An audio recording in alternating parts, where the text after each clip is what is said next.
Once again, good morning, dear parents. We just have a technical difficulties, but we are now live again. So we're going back to the discussion of the BCS-LCMP PMDL, or the printed module distance learning modality. So I hope you can still be with us as we go through this presentation for you. So at this juncture, you are going to hear again the answers to the W's and H of the BCS PMDL, or the printed module distance learning modality. So by the way, I am Ms. Roma Joy D. Cordero, the Junior High School Coordinator of BCS, or Teacher Room for most of your children. So the first thing that we should answer here on PMDL is who should enroll in PMDL. Of course, PMDL is for students who are self-motivated learners. For those students who can do their tasks, answer their assignments, and just follow the instructions given on their modules. Second one, PMDL is for students whose parents are able to monitor and supervise student activities and progress. And the third one, PMDL is for those students who have inadequate devices and limited internet connectivity. Kung problema po natin ay internet, nasa lugar po tayo na mahina po ang signal. So, pwede po tayo dito sa PMDL, or sa printed module distance learning. Okay, the second one, of course, kung meron pong pwedeng mag-enroll, sino naman po ang who are not recommended to enroll in PMDL? So the first very reason na hindi po namin na recommend mag-enroll sa PMDL is, number one, students who have difficulty learning by themselves. And of course, the second reason is for those students whose parents are unable to monitor and supervise the student work and progress. Like for example, may work si daddy at si mommy, they can't be with their kids or with their children and makafocus dun sa kanilang mga ginagawang mga tasks and assignments. Of course, we don't recommend this printed module for your children. Okay, the third one, how will it work? Of course, I know you will be asking, paano po mag-work itong PMDL? So, students work continuously as instructed in the module. Siyempre, nandun na po sa module natin, ano po ang gagawin nila from the introduction up to the assessment portion. And of course, the parents or students themselves, those motivated learners, assist learning by checking student work and progress. And on the module, answer keys are provided for feedback, but not all. Of course, some portions of the module will not have or will not contain the answer keys. Like for example, the question is for essay. Of course, answers may vary on questions like essay. So, hindi po yun kasama doon sa ating module. When do we get the printed module? So, kailan po natin kukunin? I know, yung iba po excited din na kapagkuha nito para ma-schedule po natin, maset natin yung schedule natin, or kay si mommy or si daddy, sino pupunta para kunin tong module na to. So, dissemination of printed modules are released every quarter. Before the beginning of every learning quarter, doon po natin i-disseminate or ibibigay or i-release ang ating learning module. Siyempre, you may be asking, who will pick the modules and where? Parents or guardians will pick up modules at the school office at designated times and dates before the new quarter starts. So, paalala lang po, if the parents won't be able to come here sa school para kunin, please advise the office of the other person or the guardian who will take or who will pick up the modules. Ano po, para tayo po ay malinaw po sa ating lahat. Hindi po yung may sinugo lamang pong napadaan ay sila po ang kukuha. Ano po, so kailangan po ay malinaw po sa atin na this particular person or people will get the module for your kids. The next question for sure will be, are quarterly assessments online? The answer to this is a big yes. Assessments may be real-time or assigned but time-bound. Example, 1 hour or 30 minutes or depende po sa assessment na kanila pong sinasagutan. And this will be twice in every quarter. Ano po? Siyempre, hindi naman po natin pwedeng sa pagkuha ng module po yung final assessment po ay kasama na din. So kaya po ito ay online po natin gagawin, sabay-sabay po ang mga bata.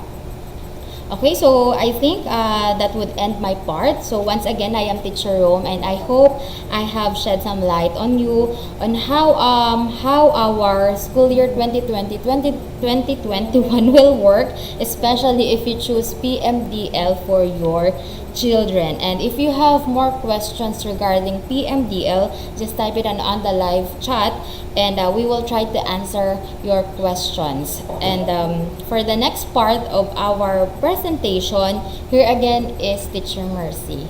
God bless.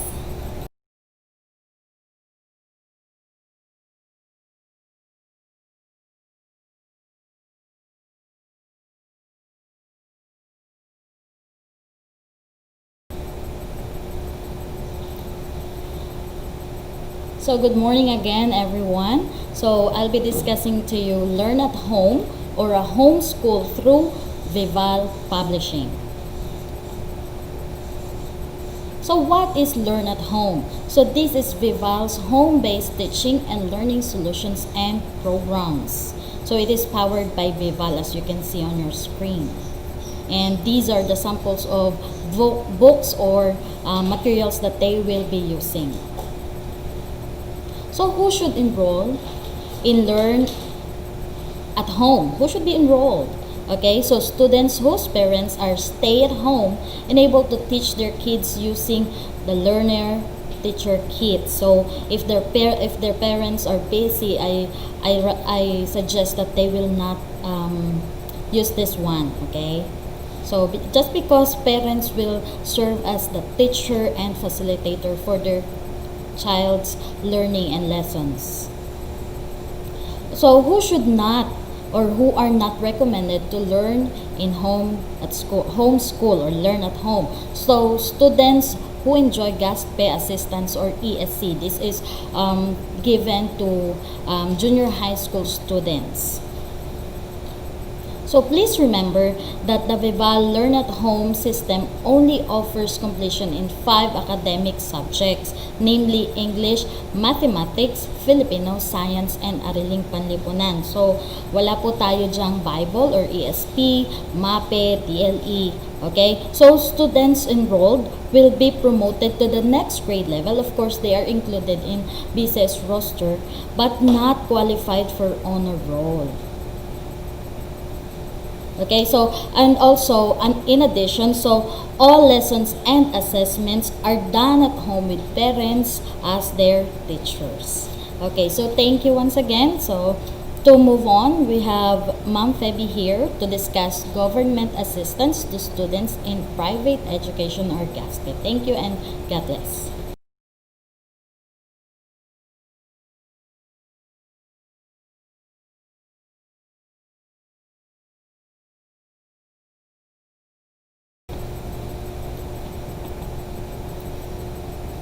Okay, good morning po, parents and students. So I am here now to discuss the GASTPE law or government assistance to students in private education. So ano ba yung GASTPE? GASTPE was, this was provided for by the Republic Act 6728 called the GASTPE Act, which was amended by RA 8545 known as Expanded GASTPE or E-GASTPE Act. Nung nagkaroon po ng senior high school noong 2013, ito po ay muling na-expand sa tinatawag nating RA 10533 na tinatawag na Enhanced Basic Education Act of 2013 para i-cover yung mga estudyante na nasa senior high school. So meron dalawang program ang GASTPE na they are currently providing for our students in junior high school and senior high school. Yun yung tinatawag nating ESC at yung senior high school voucher program. So let's start with ESC. Ano nga ba yung ESC? ESC is an Education Service Contracting Program. It is a GASTPE program wherein financial assistance in a form of tuition subsidies is extended to qualified elementary school graduates who wish to enroll in a junior high school. Meaning sila po yung mga grade 6 graduates natin nung school year 2019-2020. Okay, next. How much is the ESC grant? Junior high school grantees receive an amount of 9,500 every year from grade 7 until grade 10. Meaning, every year po, simula grade 7, makaka-receive po sila ng 9,500, grade 8, another 9,500, and then sa grade 9, ganun din po, and until grade 10. So, this is applied directly to their tuition fees, or if requested, may be applied to other school fees. So, in case po ng overpayments, ay nagbibigay tayo ng refunds via checks. Okay, next. Next question is, who are qualified to apply for the ESC grant? So, application to ESC is only upon entry to grade 7.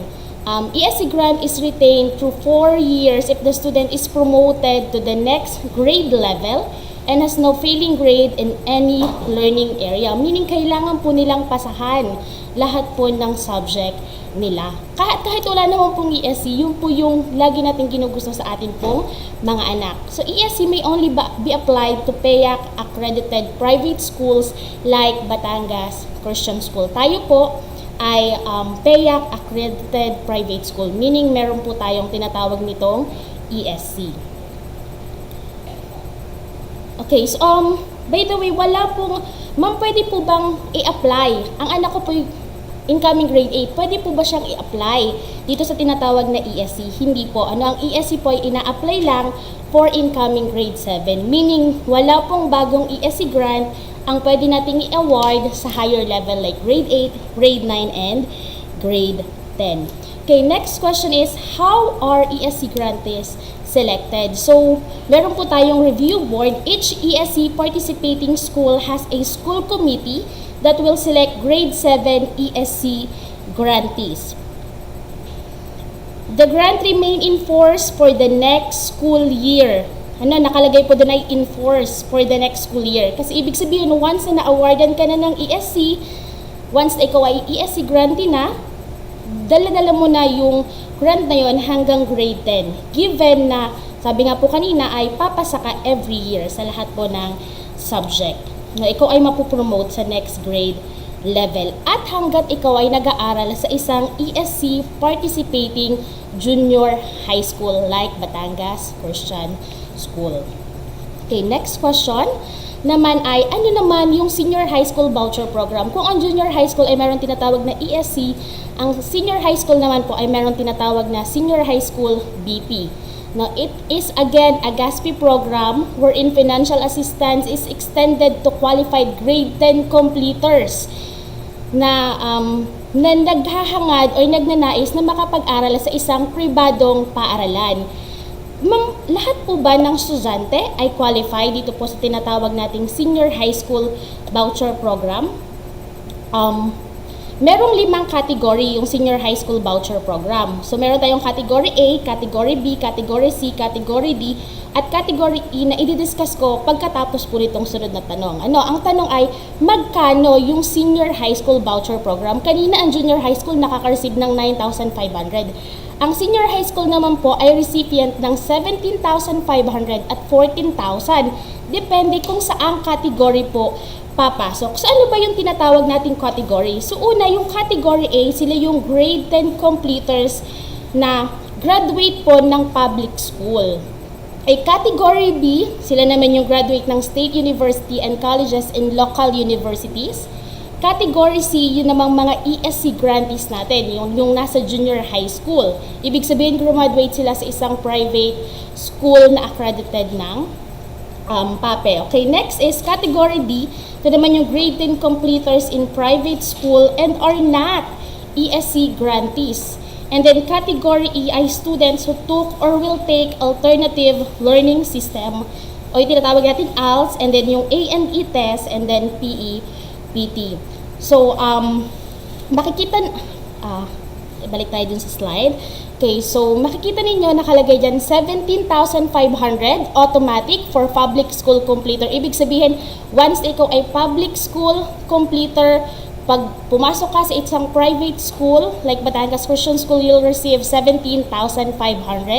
Kapag naman ESC completer ka, makakatanggap ka ng 14,000 from grade 11 and then again for grade 12. Again, this is applied directly to their tuition fees, or if requested, may be applied to other school fees. So again, in case of overpayment, refunds are given via checks. Okay, sino ang qualified for the senior high school BP? So nabanggit ko na po yun kanina. For correction po, junior high school ESC is not 9,500, it's 9,000 pesos for this school year. Okay, so let's continue. Sino ang qualified for the senior high school voucher program?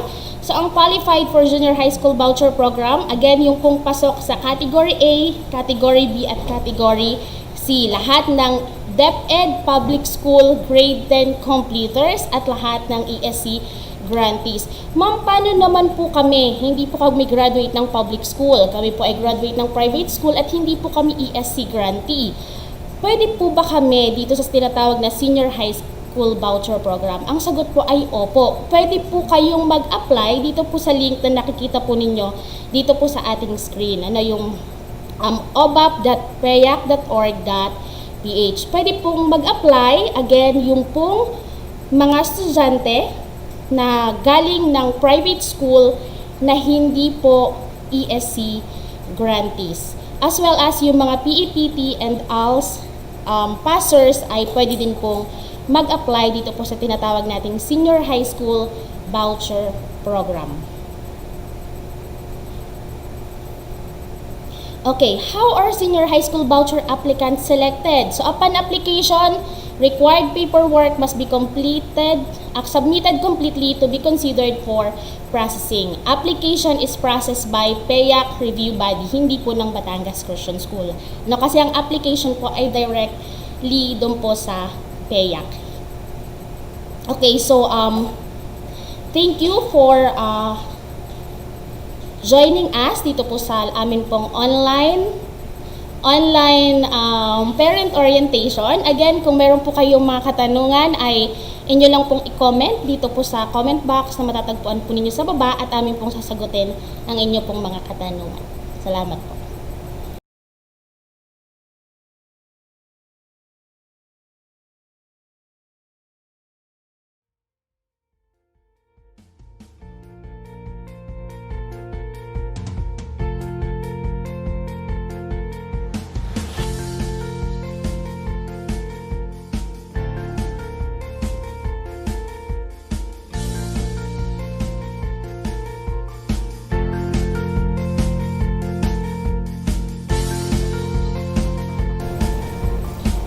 Okay, so meron po tayong isang tanong po dito. So, ang tanong po natin ay, for ODL, are we going to be using Zoom or are we going to use Google Class? I guess you're referring to Google Classroom. So, can I please have a camera? Alright, so hi, I'm back. Okay, so referring po, ulitin ko lang po yung tanong. So, Zoom or Google Classroom ba ang gagamitin sa ODL? We are not using any of these. Ano po? So we have found that Zoom actually takes up a high amount of data para po sa ating mga synchronous lessons or synchronous meetings. So oh my, I'm getting bigger. We actually don't need to do that. Alright, so we are not going to be using Zoom. Also, we have found that for internet connections that are database, meaning gamit po natin yung networks natin, Zoom actually is quite unstable. So we have opted not to use Zoom for our asynchronous meetings. So what we are going to be using is one that is embedded in the Microsoft 365 platform, which is called Microsoft Teams. So with Microsoft Teams, we are able to check attendance right away. We are also able to record our synchronous interaction with the students so that we can later put it on a stream kung saan yung mga bata na hindi po makaka-attend noon pong mismong ating live stream o yung live interaction kasama ng teacher, halimbawa sa homeroom o kaya sa klase nila, ay magagawan po natin ng paraan na i-record ito at atin po namang ma-stream o balikan ng mga bata na hindi nakasabay dito. Kasi we understand na may mga household na iisa lang ang device. Halimbawa, isang desktop, minsan isang laptop, isang tablet, o kaya naman ay nagtitipid tayo, isa lang ang pwede nating lagyan ng data. Kuminsan naman nga, iisang cellphone lang ang gamit. So, ginawa natin ng paraan kung saan ang mga bata ay makaka-attend pa rin ng synchronous lesson ng either kasabay, kasabay or hindi kasabay, depende po sa pangangailangan. Kino-cover po natin lahat ng grounds. Furthermore, are we going to be using Google Classroom? The answer to that is no. Why? Because to be able to use the Google Classroom, Google actually collects a lot of information over the internet, over the web. So, we want to enable the students to be able to use only their @batangaschristianschool.com account. So, we are also going to be using Microsoft Teams for that. Now, we have also found that even as we use Microsoft Teams, tayo po ay meron pa ring instability para sa mga malalayo nating mga estudyante, katulad ng mga estudyante naming nasa Maroklap o kaya sometimes sa Mabini, depende po sa lugar kapag po matataas. So ang secondary delivery po natin ng synchronous lesson ay yung pong tinatawag nating messenger rooms. Sa totoo po, ito po ay hindi po natin masyadong gustong gamitin, ngunit amin pong talagang nakita upon multiple surveys na ang messenger rooms po, because messenger actually is a service that is embedded in the networks, katulad po ng Globe, Smart, Sun, and all the other networks that you may be using. Dahil sila po actually nakakapagbigay ng free messaging service, we find na for video calls, at saka po yung audio calls via VoIP or Voice over Internet Protocol, ang Messenger po ang isa sa may mga pinaka-stable. Pero hindi po ito ang ating primary na gagamitin para sa synchronous video lessons. Bakit po?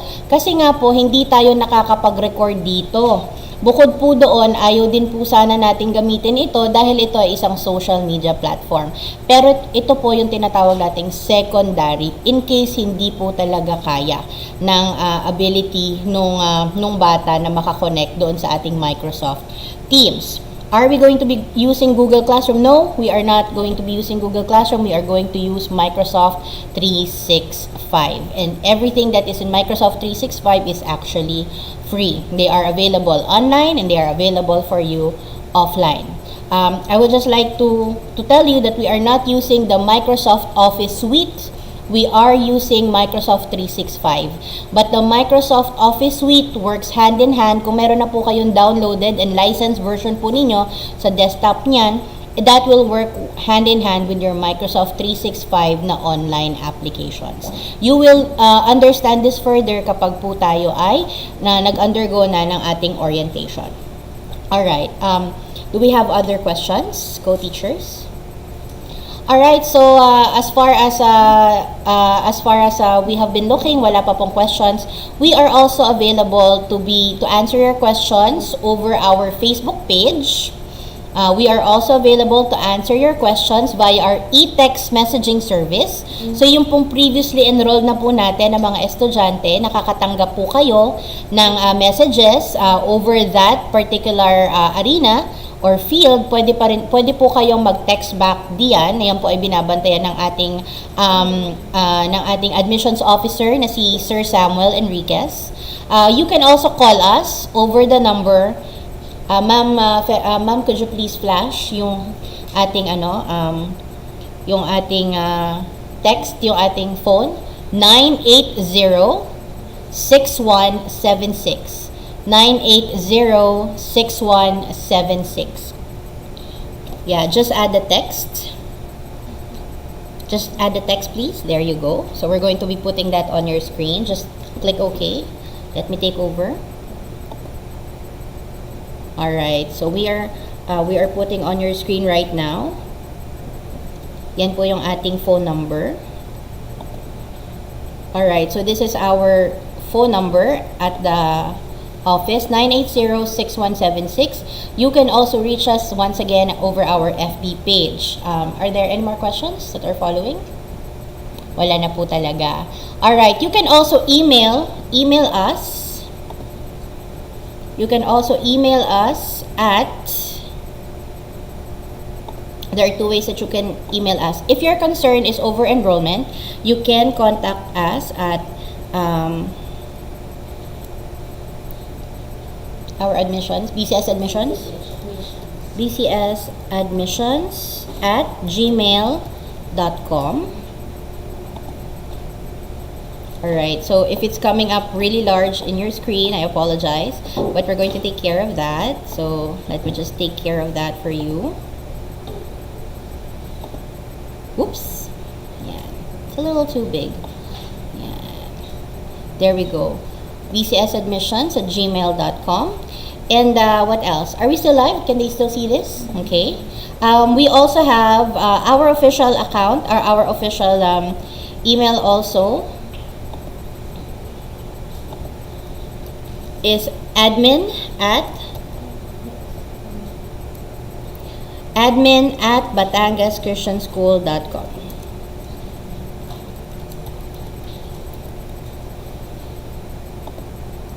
Okay. So we are trying to fit this in on the screen. I am doing this myself as well, so please bear with us as we post this on the screen. There, you should have that on the screen. Ay, ang ganda, ang linis, hindi po magulo. Okay, here we go. Alright, so these are the ways that you can contact us right now. You can contact us at BCS Admissions. I think that needs an S right there. Admissions.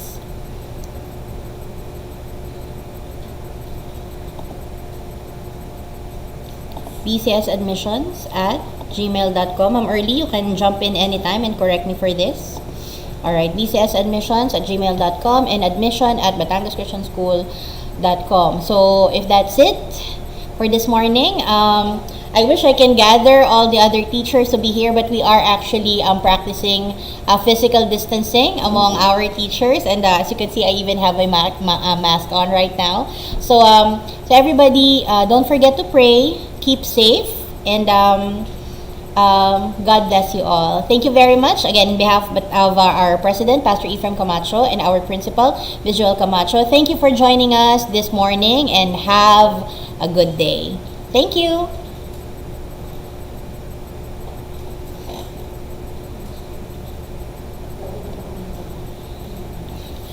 Ay, inaangkan na po